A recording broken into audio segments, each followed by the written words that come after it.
வணக்கம் அன்பர்களே. இன்று நாம் பார்க்கக்கூடியது முட்டை தாந்திரிகம். இதுக்கு மந்திரங்கள்லாம் எதுவுமே இல்லை, தாந்திரிக முறையில் செய்யக்கூடிய ஒரு முறை. கொஞ்சம் பவர்ஃபுல்லான இது தான், நல்லா வேலை செய்யும். எந்த ஒரு விஷயம் நம்ம பண்ணுறதா இருந்தாலும் நான் இப்போ இருந்து சொல்கிறது, முழு நம்பிக்கையோடு பண்ணுங்கள் அப்படின்னு சொல்லியிருந்தோம். அப்புறம் இன்றைக்கோ தான் பார்த்தேன்னு நினைக்கிறேன், காலையில். ஆமாம், கமெண்ட்டில் ஒருத்தர் போட்டிருந்தார், விரைவில் உங்களை காவல்துறை சந்திக்கும் ஏதோ போட்டிருந்தாருன்னு நினைக்கிறேன். அது என்ன இதுன்னா, எதிரியை அளிக்கும் வித்தை.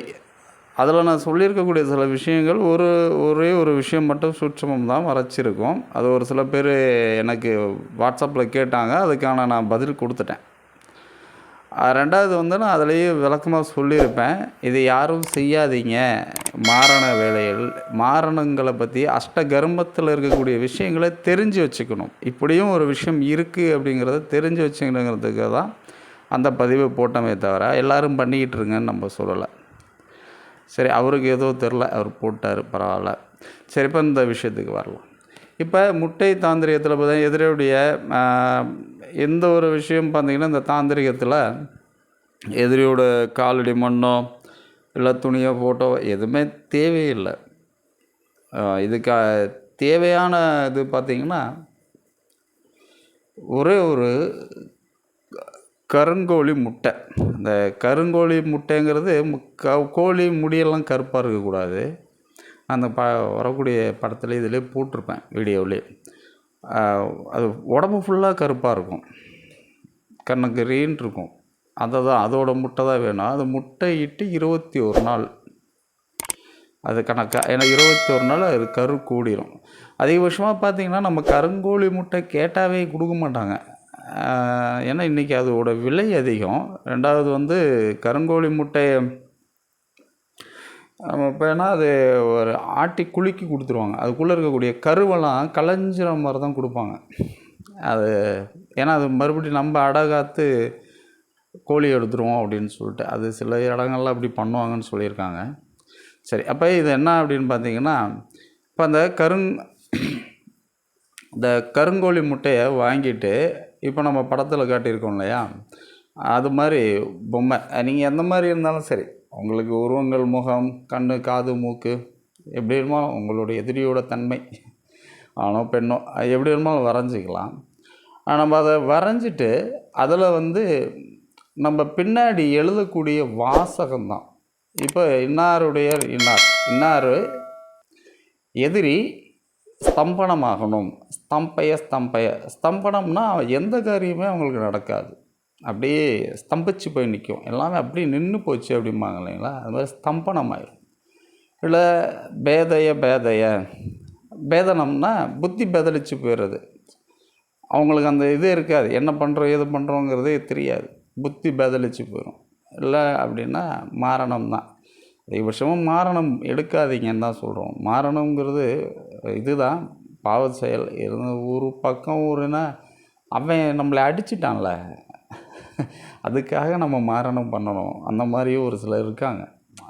நான் அனுபவிச்சிட்டேன், அவனால் ரொம்ப கஷ்டப்பட்டேன், எனக்கு இருக்காங்க, உன்னால் என்ன பண்ண முடியும் பாருடா அப்படின்னு எவ்வளோ பேர்லாம் பேசுகிறாங்க.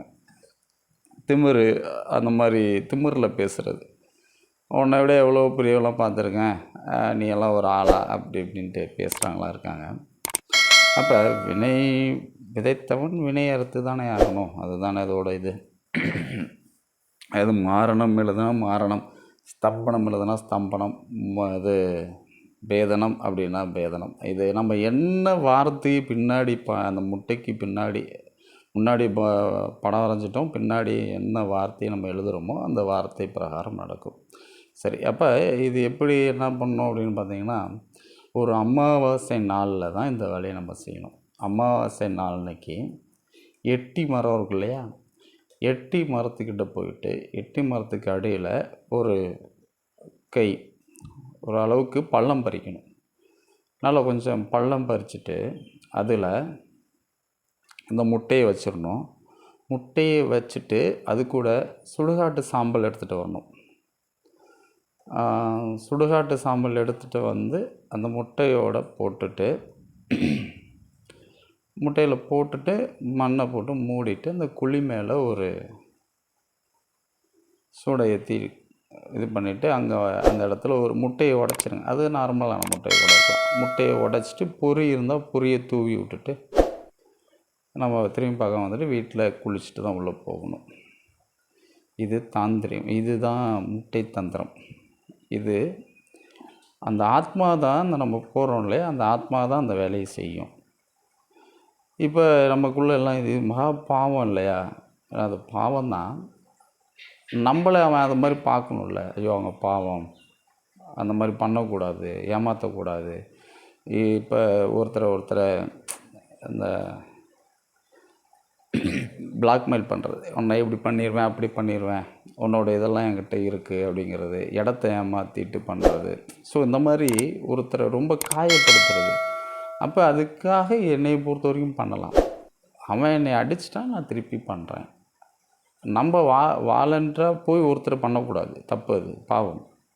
ஒரு நல்லா இருக்க மனுஷனை வந்து ஒரு நல்ல ஓஹோன்னு இருக்கார், அவர் உழைப்பால் உயர்ந்தவர், அவருக்கு ஏதாவது புத்தி பேதனை பண்ணணும், இல்லை அவர் தொழிலை ஸ்தம்பனம் பண்ணுற, அது மகா குடி பாவம். இது ஏன்னு பார்த்தீங்கன்னு வச்சிங்களேன், இந்த மாதிரி அவங்க செய்யக்கூடிய செய்வினை. இப்போ இன்னொன்று சொல்ல மறந்துட்டேன். இப்போ நமக்கு ஒரு செய்வினையாக இருக்கும், நமக்குள்ளே ஒரு பிரச்சனைகள் எதுவாக இருந்தனாலும் இந்த முட்டை, கருங்கோழி முட்டையை வாங்கி நம்ம உடம்பெல்லாம் தடவிட்டு, நம்ம வீட்டில் இருக்கக்கூடியவங்க உடம்பு, வீடு ஃபுல்லாக தடவிட்டு அதுக்கப்புறம் அந்த வேலையை செய்யணும். நான் அதை சொல்ல மறந்துட்டேன். அந்த மாதிரி பண்ணணும். அதுக்கப்புறம் கொண்டு போய் தான் இந்த வேலையெல்லாமே பண்ணணும், நான் சொன்ன மாதிரி. அப்போ அவங்க ஒரு செய்வனை வச்சுருப்பான், அதனால் நம்ம குடும்பம் பாதிப்பாகும். நம்ம மட்டும் இல்லை, நம்ம மனைவிமார்கள், குழந்தைகள், அந்த அடிக்கருவ வரைக்கும் இருக்கும். அது செய்வனைங்கிறது தொடர்ந்து வரும். முப்பாட்டங்காலத்தில் பண்ண உனக்கு அந்த பாதிப்பு இருக்குது அப்படிம்பாங்க. அவங்க பூர்வீகத்திலே ஒரு சில செய்வனை கோளாறுகள்லாம் இருக்குது அப்படின்னு சொல்லுவாங்க. ஸோ அதெல்லாம் வந்து அதை நம்ம தெரிஞ்சு முறியடிச்சிடணும், அதெல்லாம் சரி பண்ணி கொடுத்துடணும். பாவம் நம்மளால் அவங்க பிள்ளைங்களுக்கு எல்லாமே ஏன் வரணும்? அதனால் நியாயமான விஷயத்துக்கெல்லாம் பண்ணலாம், சும்மா தேவையில்லாமல் இதுக்கெல்லாமே பண்ணக்கூடாது, சரிங்களா? அஷ்டகர்மங்களில் வந்து அதே மாதிரி இந்த ஸ்தம்பனம், பேதனம், அது ரொம்ப உச்சத்தில் இருக்கக்கூடியதான் மாரணம். மாரணங்கிறத விஷயத்தையும் நான் ஏற்கனவே சொல்லியிருக்கேன். அதிகமாக மாரணம் யாரும் சொல்லி கொடுக்க மாட்டாங்க. ஏன்னா கோபத்தில் அவங்க பாட்டுக்கு நிறைய இருக்குது. மாரணங்களில் பார்த்திங்கன்னா மாரண தாந்திரிகம் பார்த்திங்கன்னா ரொம்ப லகுவான விஷயங்கள்லாம் ஒரு 3 பொருளை வச்சு பண்ணலாம். அது ஓலைச்சுவடிகள் விஷயங்கள் இருக்குது. 3 பொருள் தான் இருக்குது, அது பண்ணோம்னா அவ்வளோதான். ஆனால் அதெல்லாம் நம்ம கொடுக்கல, அது தெரிஞ்சு வச்சுருக்கோம். அதை போய் நம்ம அது மாதிரிலாம் பண்ணக்கூடாது. மாரணங்கள் இது சொல்லி கொடுக்குறதுக்கு ரொம்ப யோசிப்பாங்க குருமார்கள். ரொம்ப ஏதாவது ரொம்ப அவங்களால நமக்கு தொல்லை இருந்தால் பண்ணலாம், இல்லைன்னா பரவாயில்ல, ஸ்தம்பனம் பண்ணலாம். நம்மளால் அவன் கேஸு கோர்ட்டுக்கு எதுவும் போகிறானா இந்த மாதிரி பண்ணி ஸ்தம்பனம் பண்ணிடலாம். வேறு அதை அவனுக்கு எந்த வேலையும் நடக்காமல், இல்லை பேதனம் பண்ணுறது, இந்த மாதிரியான விஷயங்களை வந்து நம்ம பண்ணி வைக்கலாம். போன தடவை எதிரியை பற்றி போட்டிருக்கோம், இந்த தடவையும் எதிரி சம்மந்தமான விஷயம் போட்டிருக்கோம். நல்லது. அடுத்தது மதுரை வீரன். இதில் ஏற்கனவே இந்த சந்திரமோகினி இந்த விஷயங்கள்லாம் கேட்டிருந்தீங்க. நான் அதெல்லாம் கொஞ்சம் எடுத்துகிட்ருக்கேன். சீக்கிரத்தில் அது எல்லாமே பதிவு வந்துடும், சரிங்களா? மறக்காமல் சேனலை சப்ஸ்கிரைப் பண்ணுங்கள், ஷேர் பண்ணுங்கள், கமெண்ட் பண்ணுங்கள். உங்களுடைய நண்பர்களுக்கெல்லாம் இதை பகிர்ந்து இந்த வீடியோவை ஷேர் பண்ணிவிடுங்க. பைரவா சரணம்.